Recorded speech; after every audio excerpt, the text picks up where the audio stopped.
rafetee. Donc maa ngi gërëm ñëpp di sant ñëpp monsieur le président di wax ni lii moom c'est normal, c'est juste que dañu ko laaj dañu ñëw li nga xam ne def loolu mooy levée de l'immunité parlementaire di ñaan sama collègue yëpp nag ñaan sama collègue yëpp nañu voter à l'unanimité wala ñu voter dans la majorité ñu génnee li nga xam ne mooy lever immunité bi. C'est pour pratiquement protéger les députés mais aussi tamit pour mën a garantir aussi l'impartialité au niveau de l'hémicycle. Merci. jërëjëf ñu ngi jox kàddu gi ministre de la Justice, garde des Sceaux. Monsieur le ministre, vous avez la parole.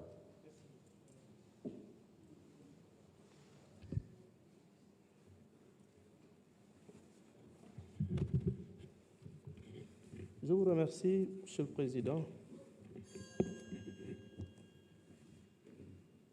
Monsieur le ministre chargé des relations avec les institutions, honorables députés, mes chers collaborateurs.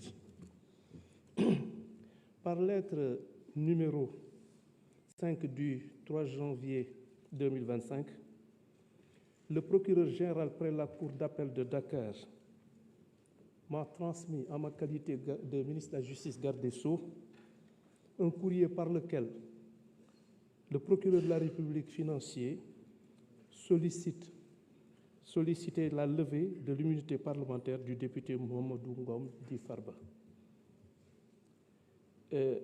Ce magistrat, en l'occurrence le procureur financier, expliquait avoir été saisi le 20 décembre 2024 des rapports numéro 41 et 51 de la cellule nationale de traitement des informations financières, la CENTIF, mettant en exergue des faits susceptibles d'être qualifiés d'association de malfaiteurs, blanchiment de capitaux, escroquerie portant sur les deniers publics, corruption, trafic d'influence, fraude fiscale et d'abus de biens sociaux.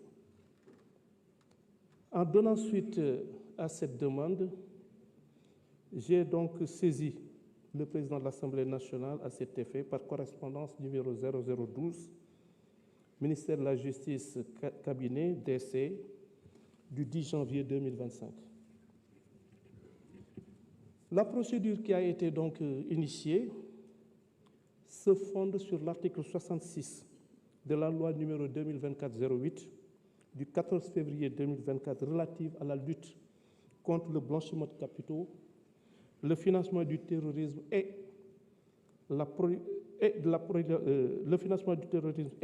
prolifération des armes de destruction massive, qui dispose notamment que lorsque les opérations mettent en évidence des faits susceptibles de revêtir une des dites infractions, la CENTIF transmet un rapport sur les faits au procureur de la République qui saisit immédiatement le juge d'instruction.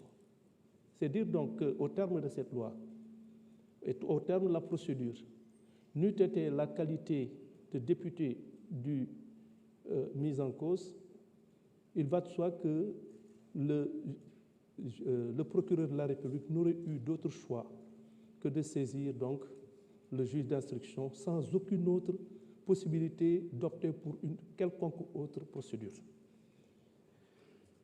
Il ressort donc des dispositions que dans le cas d'espèce, le procureur de la République ne peut ni apprécier l'opportunité des poursuites, ni ordonner l'ouverture d'une enquête. S'agissant de la levée de l'immunité parlementaire d'un député, elle est régie par les dispositions, comme l'a rappelé tout à l'heure M. le rapporteur, des articles 61 de la Constitution et 52 du règlement intérieur de l'Assemblée nationale. L'article 61 suivisé prévoit notamment qu'aucun membre de l'Assemblée nationale ne peut, pendant la durée des sessions, être poursuivi ou arrêté en matière criminelle ou correctionnelle qu'avec l'autorisation de l'Assemblée nationale. Quant au règlement intérieur précité, il dispose en son article 52 qu'il est constitué pour chaque demande de levée de l'immunité parlementaire d'un député ou pour chaque demande de suspension de poursuite déjà engagée, une commission ad hoc de 11 membres nommée selon la procédure prévue à l'article 34.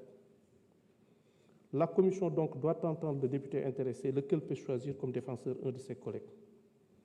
En conclusion, je vous réitère ma demande tendant à ordonner la levée de l'immunité parlementaire de l'honorable député Farba Ngom pour permettre à la justice de faire toute la lumière sur les faits incriminés. Je vous remercie de votre aimable attention. Merci beaucoup, Monsieur le ministre. La parole est à notre collègue Mohamed Ngom ou à son défenseur, Madame Aïssata Tall Sall.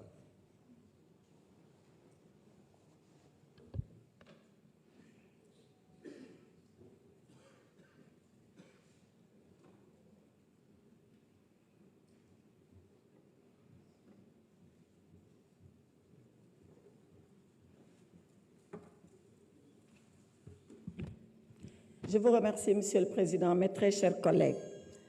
En ce jour où nous sommes ici réunis, notre Assemblée nationale a rendez-vous avec l'histoire. Elle a rendez-vous avec l'histoire parce qu'il nous est demandé de poser un acte grave et solennel en enlevant l'immunité parlementaire d'un collègue député. Serions-nous, mes chers collègues, à la hauteur de la gravité de l'acte qu'il nous a été demandé de poser? Je l'espère. Je prie sincèrement que nous puissions être à la hauteur de la gravité et de la solennité de l'acte qui nous a été demandé de poser. Dans son épître aux Corinthiens, l'apôtre Paul, martyr de la foi, disait ceci à ses fidèles. Si le ministère de la condamnation est glorieux, le ministère de la justice est encore plus glorieux que celui de la condamnation. Oui, il avait tout à fait raison. Le ministère de la condamnation, c'est le ministère de l'examen des faits. Le ministère de la justice, c'est celui de la balance qui pèse et qui suppose les faits. Avons-nous été justes avec notre collègue? Avons-nous pesé et supposé avant de prendre la décision? Bien sûr que non. Avons-nous été justes avec Farba Ngom lorsque nous stations sans dossier? Je le dis, je le répète et je le confirme. Oui, il m'a été transmis un dossier entre guillemets, 4 lettres de transmission sur des feuilles volantes. Si c'est ça un dossier, on est loin de l'idée qu'on se fait de notre mission. Avons-nous été justes vis-à-vis de notre collègue Mohamed Ngom lorsqu'il leur a suffi 10 jours, samedi et dimanche compris, pour statuer dans la précipitation sur cette demande de levée de l'immunité parlementaire? Avons-nous été justes lorsque nous sommes juges le jour et procureurs impitoyables la nuit? Voilà ce qui s'est passé. Et voilà pourquoi, dans la longue histoire de notre Assemblée, pour la première fois, une demande de levée d'immunité parlementaire a suscité autant de débats, autant de controverses et autant de polémiques. Et pourtant, il nous faut décider. Il nous faut décider parce que nous sommes l'Assemblée nationale. Il nous faut décider parce que nous sommes les représentants que le peuple a envoyés ici à notre place. Il nous faut décider parce que nous devons être une assemblée juste, une assemblée nationale, une assemblée souveraine et une assemblée de rupture, comme on l'a promis aux Sénégalais. Voyez-vous, Monsieur le Président, je m'en vais terminer sans presque plaider, sans presque vous dire ce que nous devons faire pour notre honorable collègue. Savez-vous pourquoi? Parce que notre honorable collègue n'a jamais voulu venir ici pour demander une quelconque protection. Il ne l'a jamais demandé parce que dans le Fouta lointain d'où nous sommes originaires, il nous a appris une chose. Il nous a été appris là-bas que vivre dans la peur est un échec de la vie. Nous n'avons pas peur, nous, de la mort. Et c'est pour ça que nous n'avons pas peur de la vie. Et Mohamed Ngom est prêt à affronter la vie parce qu'il sait qu'il va affronter un jour la mort. Sousi maya, huli maya, sous maya, minen ko dum min jangina, ko dum min gandi, ko dum min muynina, ko dum wala men bibbi futankobe. Farbinu sousi mo wour, ob sousi mawo may, te dum do ma gas ender Sénégal, min jabata ha ila yawmi dini, penali une pawe e do men, min jabata ha ila yawmi dini, gonga men ina tete, ko dum minen woni darnde amen do. Ici, dans cette assemblée, l'honorable Farba Ngom a confié son sort à Allah subhanahu wa ta'ala. C'est le seul juge, c'est le dernier juge et c'est le meilleur juge. C'est le juge qui jugera ceux-là qui ont jugé. Jugeons pendant que nous pouvons encore le faire. Jugeons pendant que le peuple sénégalais nous regarde. Jugeons pendant que nous sommes là face à notre conscience. Le reste appartiendra à l'histoire et l'histoire jugera Mohamed Ngom. Je vous remercie, mes chers. Je vous remercie, honorable député Madame Aïssata Tall Sall. Mes chers collègues, y a-t-il un orateur contre? Oui. Honorable député Abdou Mbow, vous avez la parole.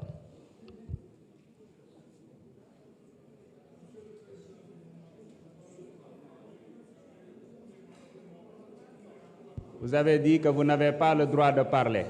Vous avez répondu. Honorable, vous avez la parole. Respectez au moins votre collègue qui doit prendre la parole. S'il vous plaît, s'il vous plaît, s'il vous plaît, s'il vous plaît. Allez-y, honorable. Merci, Monsieur le Président, Monsieur le ministre de la Justice, Monsieur le ministre chargé des relations avec les institutions, mes chers collègues. Monsieur le Président, je suis contre cette forfaiture qu'on veut faire aujourd'hui parce que, Monsieur le Président, d'abord, c'est forme. C'est la première fois dans l'histoire politique du Sénégal ñuy lever immunité parlementaire et député bureau bi yépp nekk benn groupe parlementaire. C'est la première fois. S'il vous plaît, tout le bureau, lors de la levée de l'immunité parlementaire de Ousmane Sonko, le bureau, le premier vice-président, c'est votre actuel ministre de l'Éducation nationale, Guirassy. Et je vous rappelle, monsieur le garde des Sceaux, je parle sous votre direction parce que on a dit qu'il n'y a jamais eu de dossier dans une procédure de levée d'immunité parlementaire. C'est totalement faux. Vous êtes un magistrat, vous savez qu'à chaque fois qu'il y a une demande, c'est motivé. Lors de la levée de l'immunité parlementaire de Ousmane Sonko, on nous a donné 15 documents. 15, je dis bien 15 et je vais vous les lire. La presse, après, je pourrais mettre à votre disposition le document. On nous a donné le procès-verbal de synthèse, le procès-verbal d'audition de Mme Adji Sarr, le procès-verbal d'audition de Mme Aïssata Ba, le procès-verbal d'audition de M. Ibrahima Koulibaly, le procès-verbal d'audition de M. Sidi Mohamed Maï, le procès-verbal d'audition de Mme Ndeye Khady Ndiaye, Boussuit Beauté, le procès-verbal de mise en présence de Adji Sarr et Aïssata Ba mooy deuxième menseuse bi, le procès-verbal de mise en présence de Adji Sarr et Ndeye Khady Ndiaye, copie de la plainte de Mme Adji Sarr, copie de réquisition de la personne qualifiée, maanaam examen Adji Sarr bi ñu defoon hôpital, copie de l'agrément de Mme Ndeye Khady Ndiaye bu Sweet Beauté, copie du rapport médical suite à la consultation de Adji Sarr mooy bi ñu ko consulté hôpital, copie de l'attestation médicale concernant la fille de Ndeye Khady Ndiaye ndax prématuré la woon copie baa ngi ci biir, copie de l'accusé de réception de la convocation de Ousmane Sonko, 15e document, copie du courrier collectif des avocats de Ousmane Sonko. Donc lii mooy li nga xam ne moo nekkoon ci dossier ba. Beneen bi mooy ñii ñu ñëw ñuy def levée d'immunité parlementaire sans document. Aujourd'hui ñii war a poursuivre mooy le groupe PASTEF pour association d'escroquerie politique portant sur une manipulation à exécuter une commande politique du Premier ministre Ousmane Sonko en utilisant frauduleusement le règlement intérieur de l'Assemblée nationale qui est une loi organique. Monsieur le ministre, Ousmane Sonko moo wax ne Farba Ngom dootul bokk ci élection fii ci Sénégal. Tey ñu ñëw ne dañ koy jël def une manipulation pour le livrer à la justice, mais tout à l'heure madame la présidente l'a dit. Dama bëgg ngeen xam ne fii ragal yeewoowu fi. Monsieur le ministre, moi je vous ai connu magistrat digne, libre. Ousmane Sonko moo wax ne vous n'êtes pas un homme libre parce que yow autorité politique nga su la waxee jàppal diw da nga koy jàpp loolu moom moo ko wax. Moom moo wax ne su la waxee ne jàppal diw vous êtes obligé d'appeler le procureur mu poursuivre cette personne. C'est lui qui l'a dit, alors que bi ngay liggéey nekk magistrat di prêter serment mi ngi jàng. Loolu nag je pense que Sénégalais yi en jugeront. En tout cas, ce qui est en train d'être fait, c'est une escroquerie politique. Et pour l'affaissement de l'Assemblée nationale, nous ne pouvons pas participer à ça. Et je demande à mes collègues de se retirer pour ne pas participer à cette mascarade. Je vous remercie. Le débat est clos. Il faut respecter le règlement intérieur. Chers collègues, honorable one, chers collègues, nous avons toujours tenu à respecter le règlement intérieur.